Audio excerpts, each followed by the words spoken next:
No diré mi nombre por razones obvias. En el mundo en el que viví, los nombres son monedas y las monedas se falsifican. Fui funcionario, estratega, asesor, fantasma. Y durante 3 años fui también el enemigo público número 1 de un país que aprendí a amar cuando ya era demasiado tarde. Mi carrera comenzó con ingenuidad.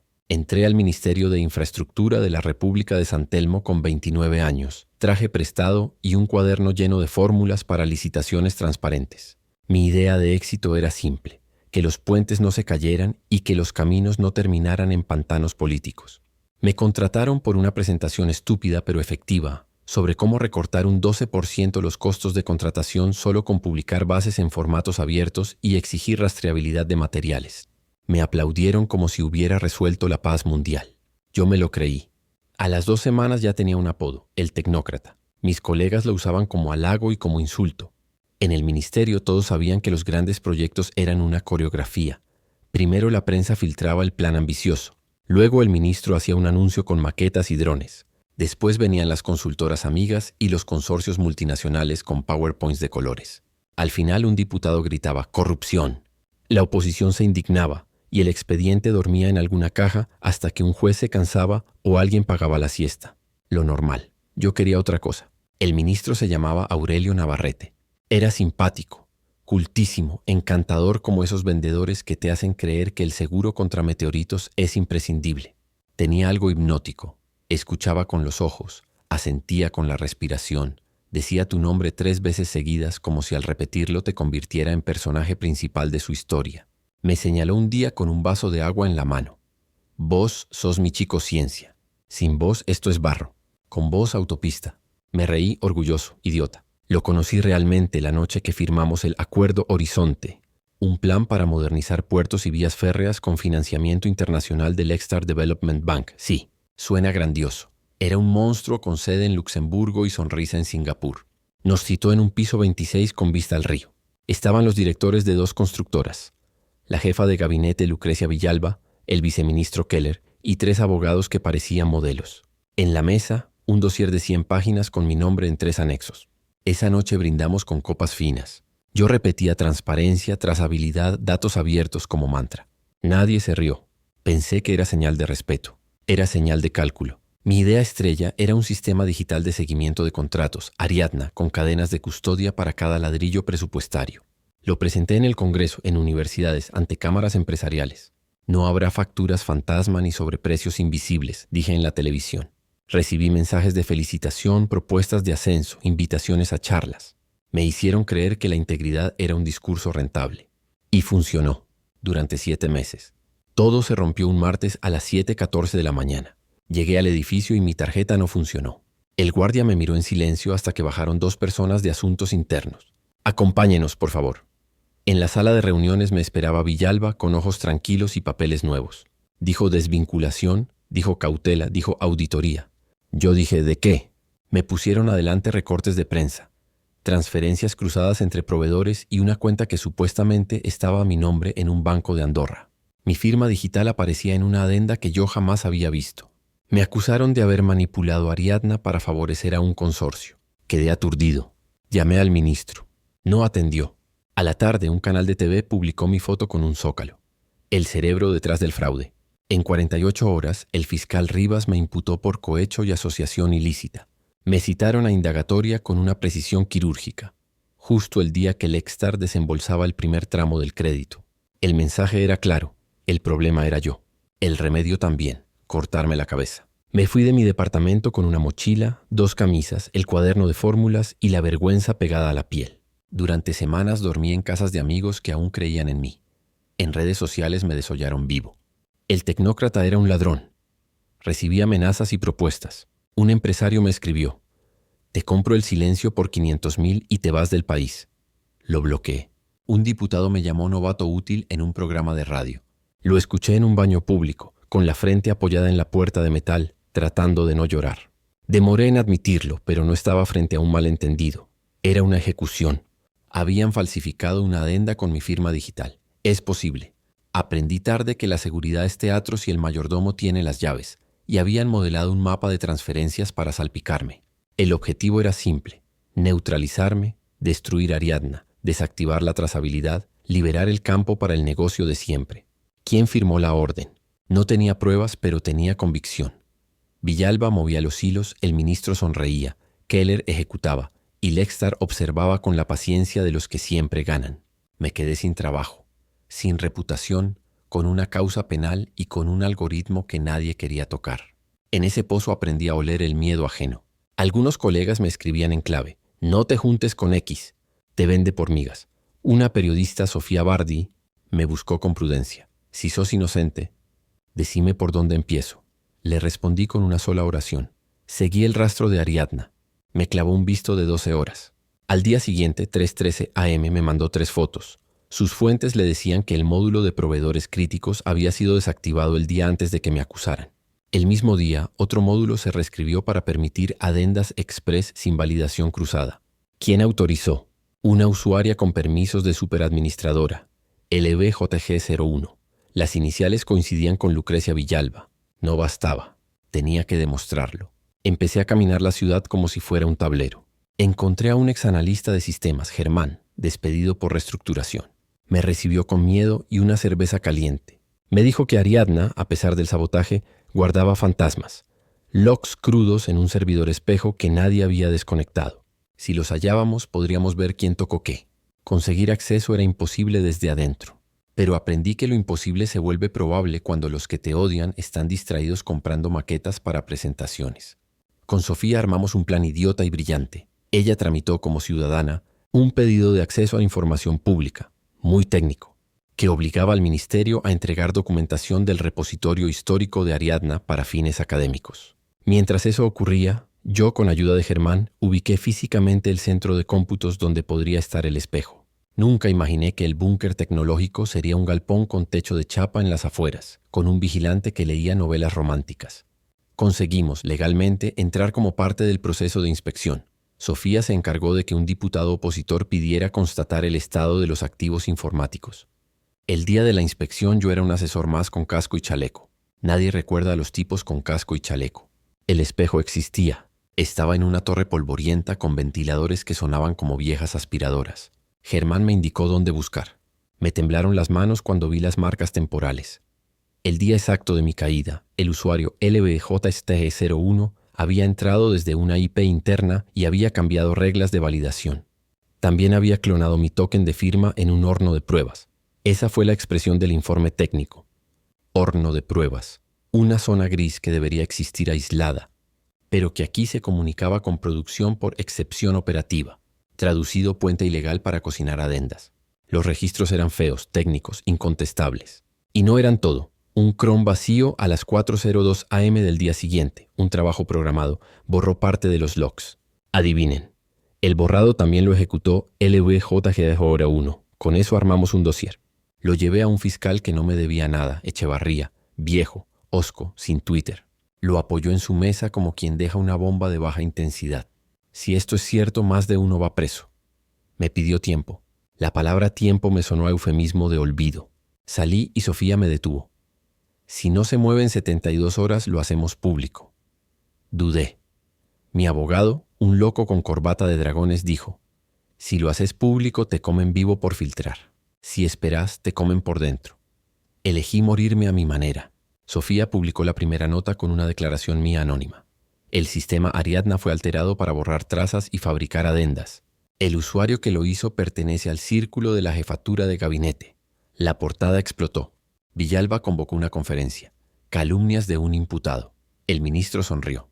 Keller dijo que iban a colaborar con la justicia. 3 diputados pidieron mi detención por entorpecer la investigación. Yo estaba en un cuarto alquilado, con la persiana rota mirando el techo. La justicia, para mi sorpresa, se movió. Allanan el galpón. Encuentran el espejo. LVTG01 era efectivamente la credencial de Lucrecia Villalba, con un alias. JG, con el que gestionaba los accesos de 2 asistentes. La defensa dijo que era un error administrativo. Un juez ordenó peritajes externos. La conferencia del ministro ya no fue sonrisa, fue ansiedad en HD. Lextar envió una carta. La integridad del proyecto es condición para el desembolso. El país hizo números. La oposición olió sangre. Yo olí miedo. En ese punto, varios me aconsejaron negociar. Levanta el pie, conseguí un acuerdo, limpia tu nombre y salí del país. No pude. No por valentía. Por terquedad. Habían usado mi cara para legitimar un proyecto. Me habían demolido. Y ahora pretendían que aceptara una absolución en letra chica. Empecé a escribir un documento que me llevó noches enteras. Manual de guerra para tecnócratas inútiles. Era una broma privada. Notas, capturas, nombres, tácticas, llamadas. Sofía me decía que estaba convirtiendo la investigación en una novela. Yo decía que las novelas son más honestas que los informes. La pieza que nos faltaba llegó por una vía extraña. Un empresario de segunda línea, con voz de miedo, pidió hablar conmigo sin grabadora. Nos vimos en un estacionamiento de un hipermercado, escena clase B. Me dijo que había pagado coimas a la cooperadora, así le decían, para que le aceptaran una adenda de materiales. ¿A quién? A un hombre flaco, ojeroso, apodado El Hueso, operador de Keller. Me dio horarios, lugares, montos. Me prestó un teléfono viejo con mensajes de voz que parecían sacados de una radio mal sintonizada. Uno era inconfundible. Que el chico ciencia firme y estamos. Yo reconocí la voz. Aurelio Navarrete. Mi estómago hizo un ruido sordo. El ministro. No el subordinado, no la jefa de gabinete, no el operador. El ministro. Llamé a mi abogado.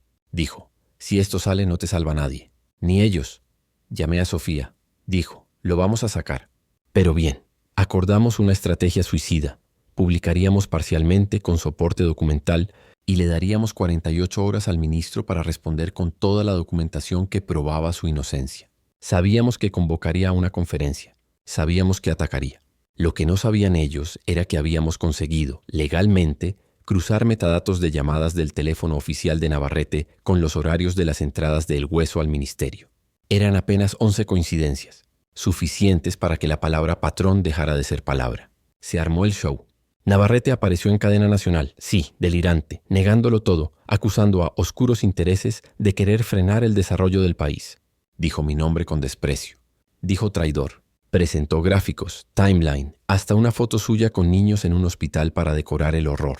En mitad de su discurso, Echevarría, el fiscal hosco, pidió su imputación y la de Villalba y Keller por fraude y asociación ilícita y solicitó la prohibición de salida del país. Un periodista, maniático del vivo, leyó el pedido en cámara. Navarrete titubeó. Esa imagen se repitió infinitas veces en redes. El ministro mirando a un costado, un segundo, con el ojo derecho más abierto que el izquierdo, la boca sin saliva. El encanto se resquebrajó. No gané en ese instante. Aprendí que nadie cae de golpe. Caen de a pedazos. Empezaron las renuncias menores. El Hueso se fugó y apareció 2 semanas después en un barrio privado con custodia, diciendo que iba a colaborar. Villalba se internó por estrés agudo. Keller dio una entrevista por Zoom desde una conferencia internacional que no existía. Navarrete insistió en su inocencia y dijo que yo estaba enfermo de protagonismo. Yo seguía en un cuarto barato con olor a humedad quemando café en una jarra vieja. Me llegaban mensajes de desconocidos. Ánimo, fuerza, te van a matar. Elegí creer los primeros y bloquear los últimos. El Congreso armó una comisión investigadora. Me citaron. Entré con un saco prestado. Me sudaban las manos. Dije lo que sabía y lo que podía probar. Conté lo del espejo, lo de LBJG01, lo de las llamadas, lo de mi firma clonada en el horno de pruebas. Un diputado me preguntó si era consciente de que yo había creado a Ariadna y que, por tanto, había abierto la puerta al demonio. Respondí con torpeza y convicción. Las puertas no son el problema. El problema es quién tiene las llaves. La comisión derivó todo a la justicia como si no fuera ya de la justicia. Un tribunal especial se constituyó para revisar la legalidad del financiamiento del Extar.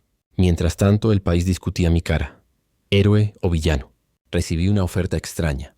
Un gobernador me propuso dirigir una unidad de transparencia con rango de ministerio. Sospeché que era una forma sofisticada de comprarme. Dije que no. Sofía me llamó idiota. Yo le dije que necesitaba terminar lo que empecé. La noche en que empezó el final fue calurosa. Sofía me mandó un audio. Me dicen que mañana Navarrete viaja a Monteclaros. No tiene agenda oficial. El avión no figura en los vuelos declarados. Monteclaros era donde el Extar tenía su guarida regional. Anduve como un sonámbulo. Llamé a Echevarría. Gruñó. No me uses para tus novelas. Si tenés algo, tráelo. Tenía algo. Los metadatos de vuelos privados que un controlador aéreo fanático de Ariadna había cruzado por su cuenta. El número de matrícula coincidía con un avión que el Extar usaba para visitas técnicas. A las 6:20 de la mañana siguiente, la policía aeroportuaria retuvo el avión por una orden judicial relámpago. Fue un minuto. Fue eterno. Navarrete se bajó furioso con la camisa pegada a la espalda. Lo esperaban cámaras. ¿Va a Monteclaros a defender el dinero del país o a ocultar las coimas?, gritó un periodista. Usted no entiende nada, dijo el ministro. Explíquenos, insistieron. No explicó. Lo llevaron a declarar esa misma tarde. Quiso entrar por cocheras, pero el país ya había visto lo que necesitaba ver. Que el poderoso puede caminar como cualquiera, con la cabeza un poco gacha. Después de ese día, todo fue una avalancha.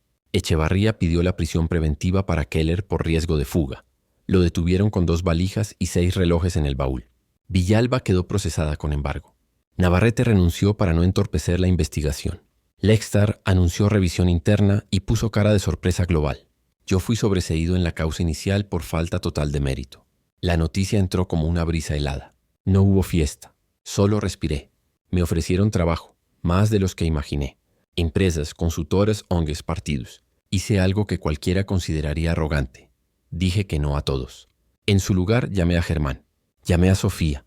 Llamé a 3 programadores que habían sido despedidos por mi culpa indirecta. Llamé a una abogada joven, brava, que había llorado en un baño la noche en que fotocopiaron su renuncia. Armamos una cosa rara, un laboratorio cívico. No era una ONG con moño, era una fábrica de herramientas feas y útiles. Donde otros hacían campañas de bien, nosotros hacíamos protocolos de guerra. Cómo archivar evidencias, cómo desencriptar hipocresías, cómo blindar a funcionarios decentes. Le pusimos un nombre ridículo y hermoso, Santo Oficio. No porque fuéramos santos, sino porque estábamos hartos de que nos dijeran herejes cada vez que prendíamos luz. La venganza es peligrosa si te define. Traté de evitarlo. Pero había una cuenta pendiente, Navarrete. No me importaban sus millones, sus islas, su sonrisa. Me importaba su relato. Había dicho que yo era un traidor. Había dicho que mi obsesión había puesto en riesgo al país. Era mentira. Pero una mentira repetida se vuelve narración y las narraciones ganan elecciones. La oportunidad llegó en forma de comisión especial. El Congreso decidió abrir audiencias televisadas para reconstruir la ruta técnica del caso Ariadna. Me invitaron a exponer junto a 5 expertos. Acepté porque soy tonto y porque todavía creo que los diagramas pueden curar heridas. Preparé la presentación con un cuidado maniático. No usé colorcitos, usé líneas negras, fechas, flechas. Llevé además algo más.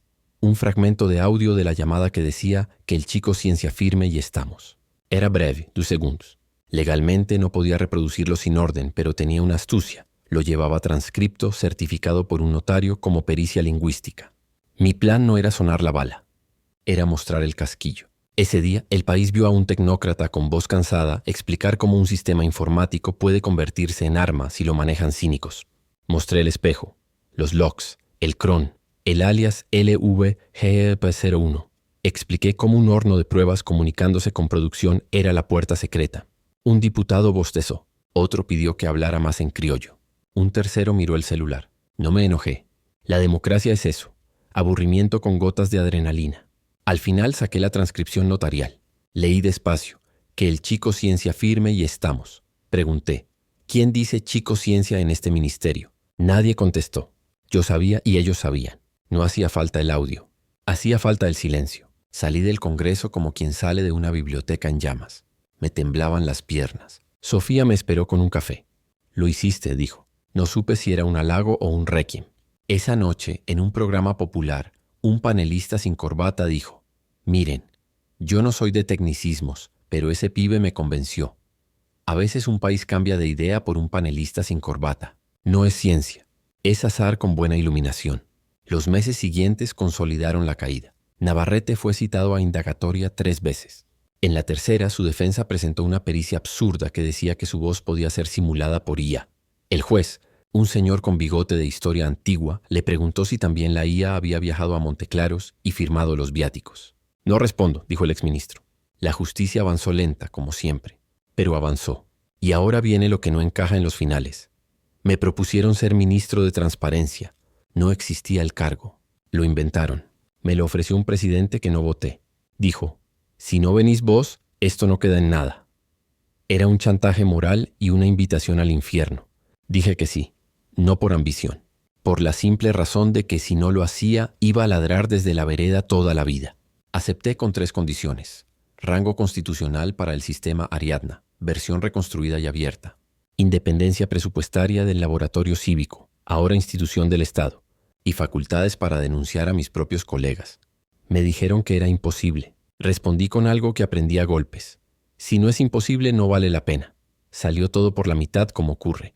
Bastó. Mi primer día en el nuevo cargo entré al ministerio con mi cuaderno de fórmulas. Lo puse sobre la mesa. Abrí la primera página y leí una frase escrita en tinta corrida. O las reglas se aplican para todos o son instrucciones para estúpidos. Había sido mi mantra antes de la caída. Lo adopté como escudo. Empecé a firmar resoluciones que obligaban a licitaciones abiertas de verdad, a publicar los nombres de quienes accedían a módulos sensibles de sistemas, a establecer tiempos de conservación de logs que no pudieran alterarse sin dejar rastro. Me gané odio instantáneo. El cariño no sirve para gobernar sistemas. El miedo viene encausado, sí. No todo fue épico. Hubo días ridículos, con funcionarios llorando en mi oficina porque no podemos auditar todo. Es inhumano. Y con viejos lobos de mar explicándome que requiere pragmatismo. Les respondía con paciencia de asesino. Los contratos de 400 millones no se auditan con pragmatismo. Se auditan con matemática y mala leche. Crecí en cinismo, pero también en lucidez. Aprendí a no enamorarme de mis propias cruzadas. Un sistema sin héroes funciona mejor que uno con mártires. Y Navarrete, no hay final de película. No hubo esposas ante cámaras, ni helicópteros, ni maletines de billetes volando por la calle. Un día llegó un fallo, procesamiento firme, embargo, inhabilitación perpetua para ejercer cargos. La cárcel, veremos. Me gustaría decir que me alegré.